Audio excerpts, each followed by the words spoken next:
What's up everybody, and welcome here to this video in which I'm going to demonstrate you step by step the tuning of my clavichord. Many of you have been asking this for ages and now it's the moment. This is not an episode in which we are going to discuss some historical temperaments. I'm going to use a Werckmeister 17.7, which is the Wohltemperirte Harmonia, but that's just to say up front, that's a temperament I'm going to use. We will make other videos also related to CPE Bach, but also related to other systems of tunings and discuss that in other videos. This is just a technical demonstration of how I tune the clavichord. This can be kind of lengthy video. I will have time codes in the description box, and basically we will be talking on three subjects. First, preparing the instrument to get ready for tuning, also some general principles that you would like to want to apply if you are tuning an instrument, not only a clavichord but any string instrument, because the rules apply to a clavichord, they apply of course for most keyboard instruments. We have some specificities, but that we're talking about in a minute. Then secondly, of course, applying the temperament that we want to have, so that's the second chapter, and then check that temperament as well. And then thirdly, of course, have the whole instrument tuned in that same temperament. That would be nice if we would make recordings or just play for ourselves. So without further ado, let's dive into the content of this video. So I will of course mess up a lot of terminology because I don't know for all the words exactly how the proper names are in English, but we need a tuning hammer, obviously. And what I'm going to do, first of all, is to mute these sympathetic sounding strings, you know. It sounds actually quite loud if you just... but they actually are great for enhancing and coloring the sound when playing. I can demonstrate you that. I have also a video on that, actually. So you hear the kind of reverb. We're going to mute that like this, and then it sounds like this. It's much drier. So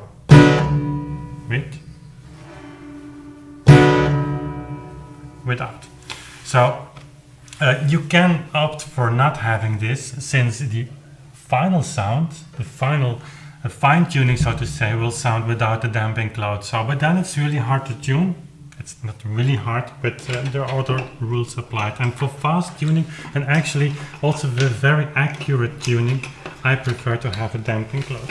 Then I have to search something in this toolbox, which of course is at the bottom what I need, because we have two strings per key, and obviously it would be better to only have one if we tune. It would be very distracting to have two strings and one only to be tuned. So I'm going to wave this piece of felt, hope that's the correct name, every 4 strings, which is not handy with all these IKEA lights, since the strings give shadow on the soundboard.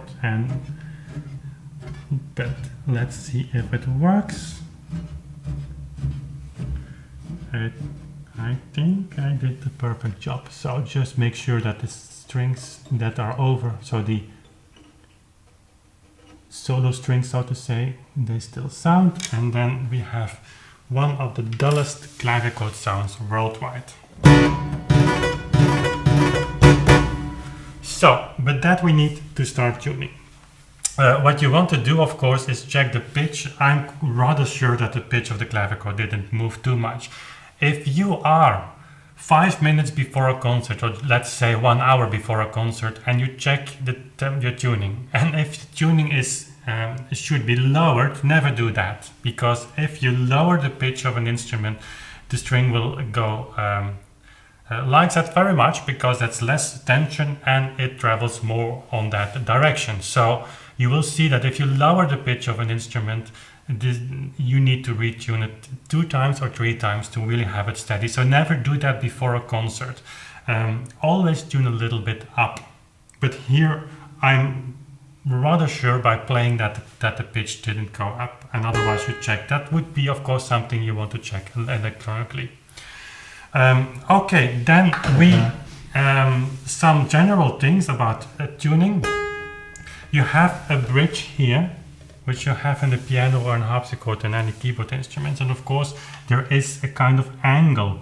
The string travels like this, and then you have an angle. That's necessary because the tension that is caused here on this nail, it's of course has an effect that the beats, the vibrations of the string are transferred to the bridge, and the bridge is transposing or transferring those vibrations on the soundboard, by which nature the instrument sounds bigger than you would only have a string.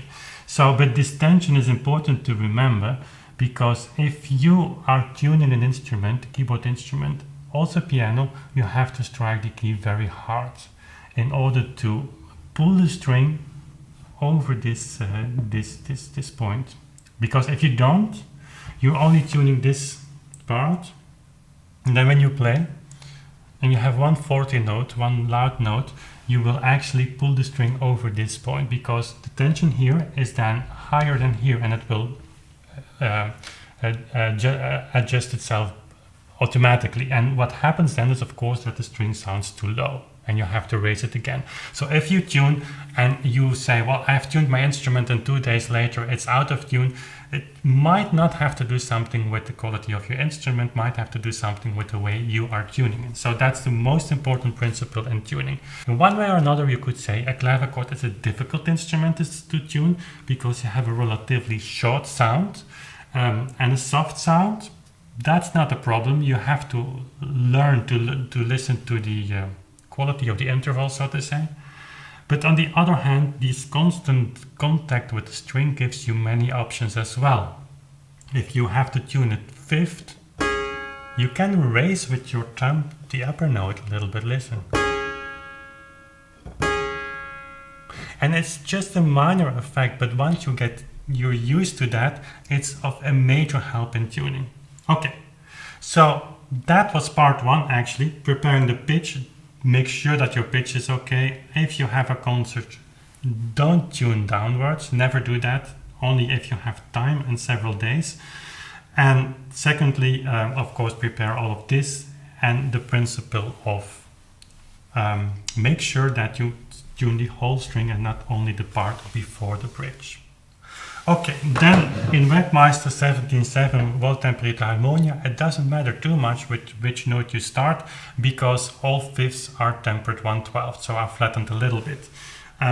So I typically start with A. Of course, if you apply an unequal temperament, then you have to start with the intervals that you like to start with. It's not a rule, but that's for another video. But here it's not a big deal. Typically, I would suggest tuning in the middle section a little bit lower, not going too high, because the higher you go, the faster the intervals are beating, and that's not very handy to tune. So I would start typically here on A or F. So let's start, and then we see where we go.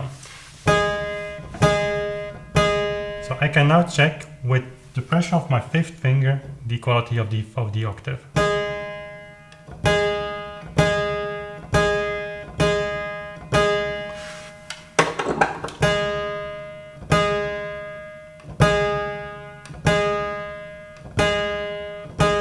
So that sounds pure. I have just lowered the tenor A a little bit. You will see that I'm not always turning on with the tuning hammer. The reason for that is if you turn, you make, and it's not possible with the modern piano. It's not possible. You have to turn, but there are other principles that apply for the piano. Once we have the pianoforte, I will make a video for that. But on the clavichord, these tuning pins are very, would say, rather thin, so you can stretch them a little bit, of course not too much. And by doing that, you're stretching actually the string rather than just increasing the tension of the other part of the string, which is of course not what you want to do, because then you have the reverse problem by what we were talking about lately. Not every clavichord player I know is doing that, but if you don't do it on the clavichord, then you have to apply a lot of pressure on the string to pull the string over the bridge. Okay, but first start with the octave, then the fifth. So there's a rather fast beat. So now I have lowered the bottom octave A, and I should lower now a little bit the D's, not too much. So I check the other fifth, and it's a little bit too big. So I do that. Why I'm checking this is because if I would have a second note to be lowered compared to the A, then the A might be too low as well. So I didn't check my pitch at the beginning. So I lowered the D a little bit.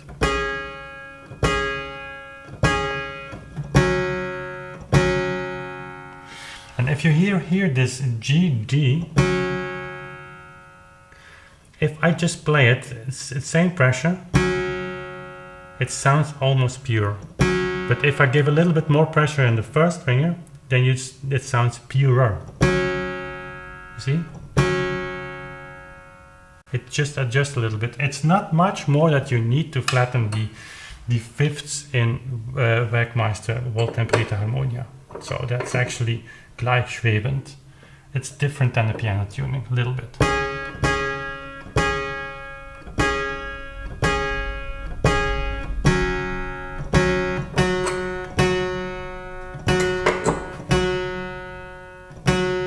Again, I have to lower a note, but not too much. Rather fast, but I leave it. Just check first.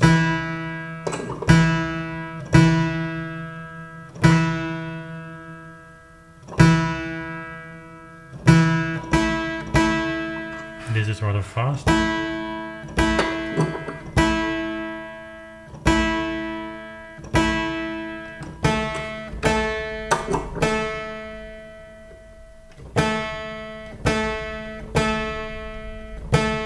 So here I had to lower a note again, the B flat, and automatically what you want to do is just have it a little bit lower and then go up again. Not too much though. If it works, I mean, if you just push the tuning hammer a little bit, or turn a little bit and give a little bit more stress on the key, or hit the key harder on the piano, then it's okay. Then you leave it like that. But now this B flat you have the feeling then that it is just feeling very much at ease. It's hard to explain, so it won't move a bit. And just needing to lower it a little bit, it won't do that for you unless you make a bigger change and then go up again. So the best thing, but that's something you have to learn to feel on the clavichord, you can do that, is to have kind of similar tension here than here, so that you feel that the string is, that the sounding, it sounds weird, but it's kind of in the middle. You have margin to the right, so go up, and to go lower. I cannot explain that. When you tune a lot, you will know what I'm talking about. Okay. Again, lowering. And here is something that makes a noise, but I'll fix that later.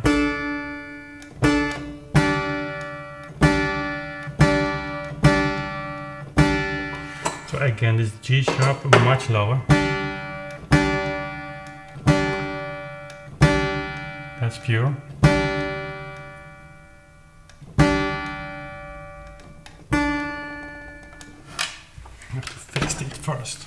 So that's also the time to make some small adjustments, just with the change of humidity now that the instrument is changing a little bit. No, it's not this that I must have. There it is. Here it is.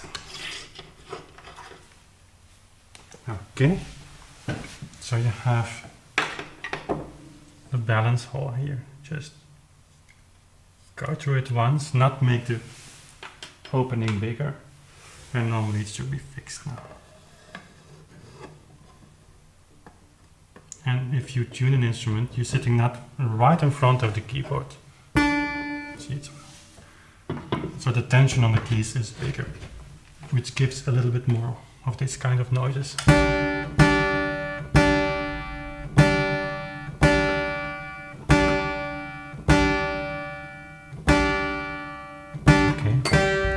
So I'm going just through the full cycle of fifths and see if we come back to the A at the same pitch that we started with.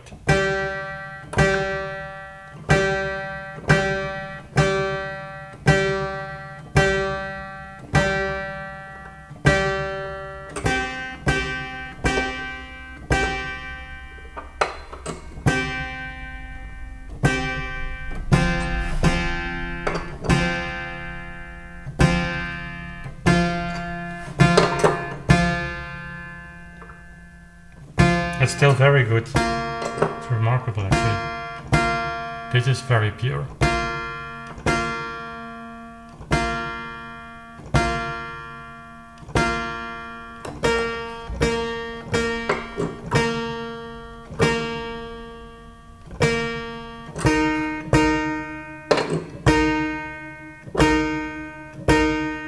So now you see also, again not talking about temperament, but the difference is if you would say, not going to really unequal temperaments like Werckmeister 3, that's different, but if you would say like 8 or 9 fifths temperate and 3 pure, that's not so big of a difference.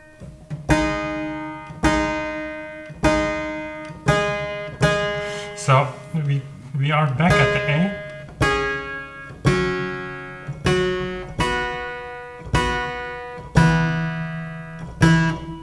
So here I hear a faster beating than here. So I might want to lower the C a little bit.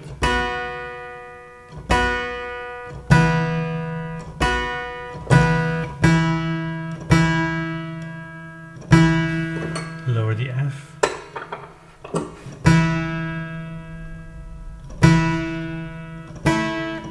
And then the B flat is too low.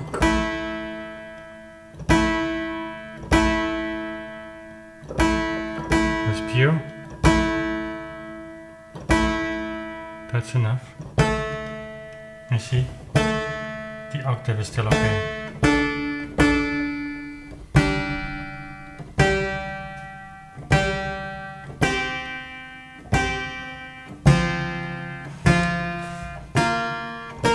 So I think it's rather okay. Let's just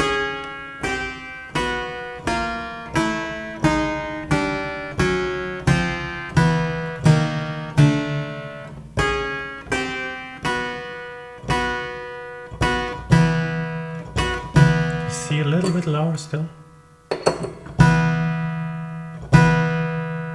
So typically if I would just tune for daily exercise or practice, or even some recordings that I make for YouTube and that I know about, they're not going on CD or vinyl, then I'm rather confident that this is okay and I would start tuning the whole instrument. Now we're going to tune a little bit higher and then we're going to go to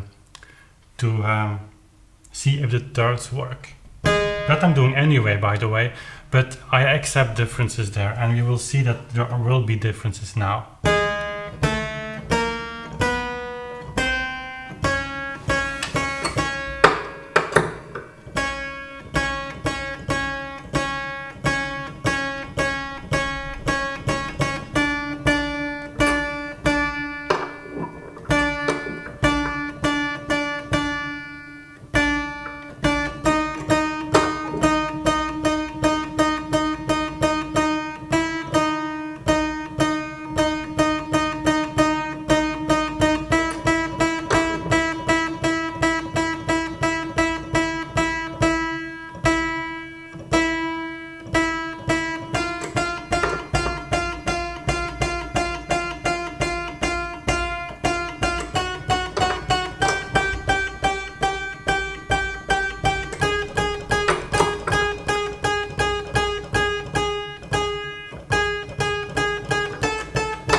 Now for the last we have to use this.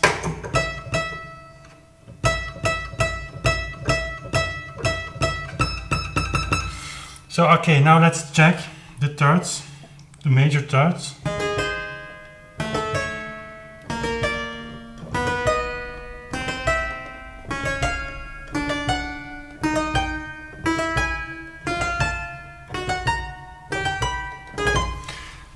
I'm pleased with that. Of course, the instrument was still in a kind of right temperament. I would have expected it to be more out of tune, but that's all it takes. Now we're going to tune the complete instrument. That's phase 3 of this video. Okay, first the octaves, of course.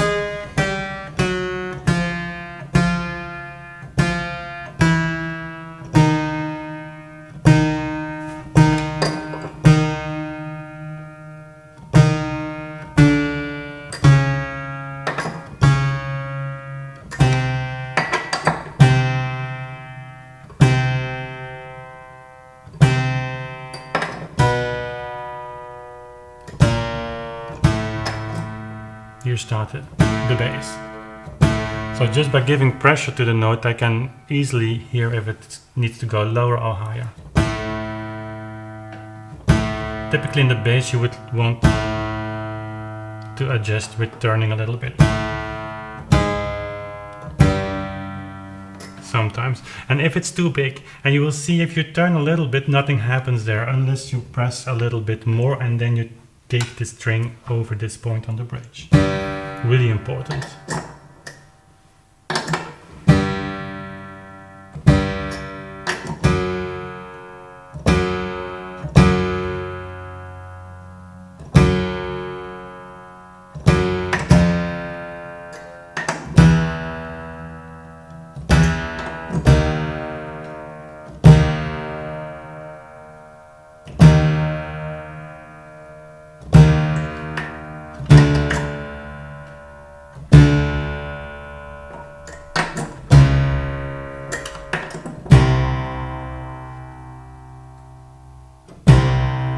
So now I adjusted this note by just pushing against the tuning pin. So let's give it pull it really over the bridge, and then I turned a little bit and it won't change the thing. The only thing that it will do is give the string again a comfortable tension. But that's something you have to learn by doing.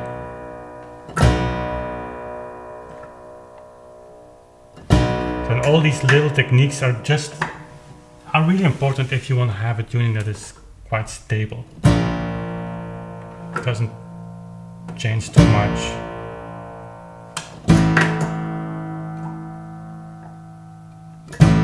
And clavichords are known for stability of tuning. That's true.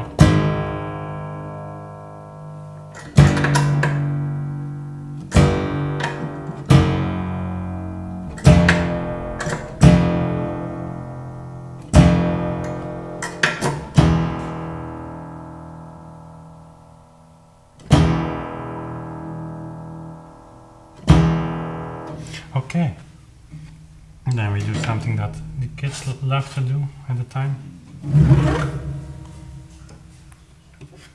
Okay, and then we see the unisons.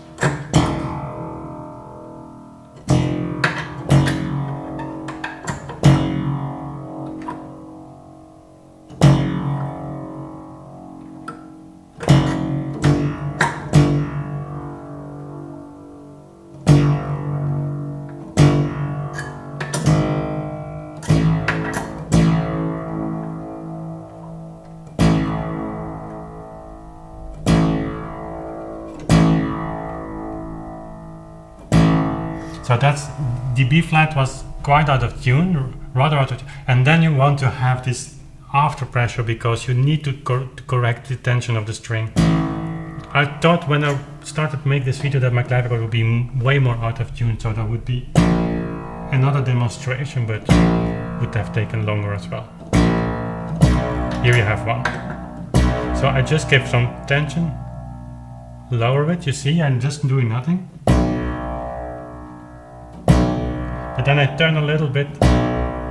I want to check again. And you will see if you do it like this, the small corrections become possible very easy after that. It's much more easy here in the bass and in the treble, but the small corrections are becoming possible because the string feels more relaxed. Just giving tension and then turn a little bit and then give pressure on the key. Same here. You can hear it's way out of tune. I guess it should be lowered, must be lowered, so I just turn a little bit. Not too much is happening, but now you kind of feel the note go in the right position.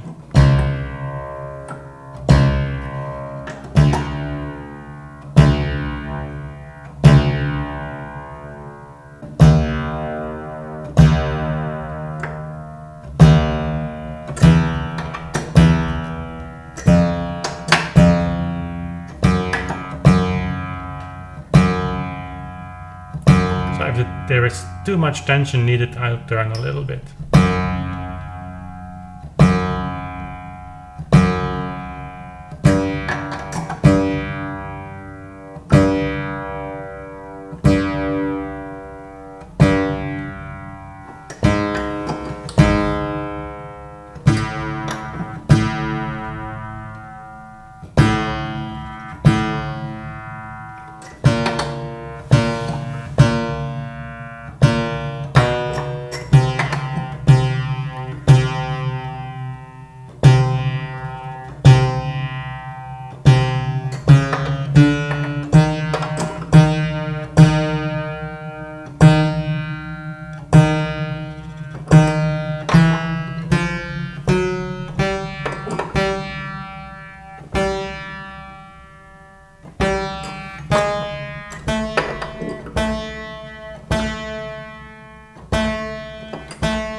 So sometimes you have to search if the string needs to be lowered or heighten it. It's not something you cannot tell from this sound.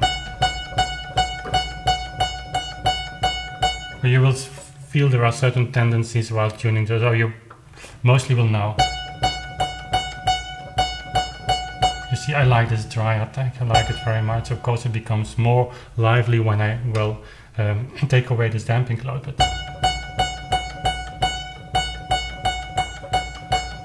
But the G is a note I have to check many times. Don't know why.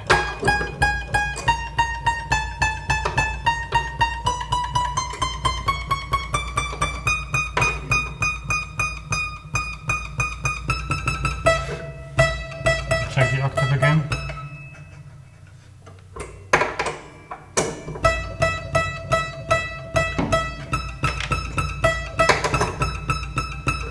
We're going to talk more on temperament in future episodes, shorter than this one, but focus solely on the temperament itself and see what we can discover together. And I would love to have you then with me as well if you're interested in temperaments and tuning.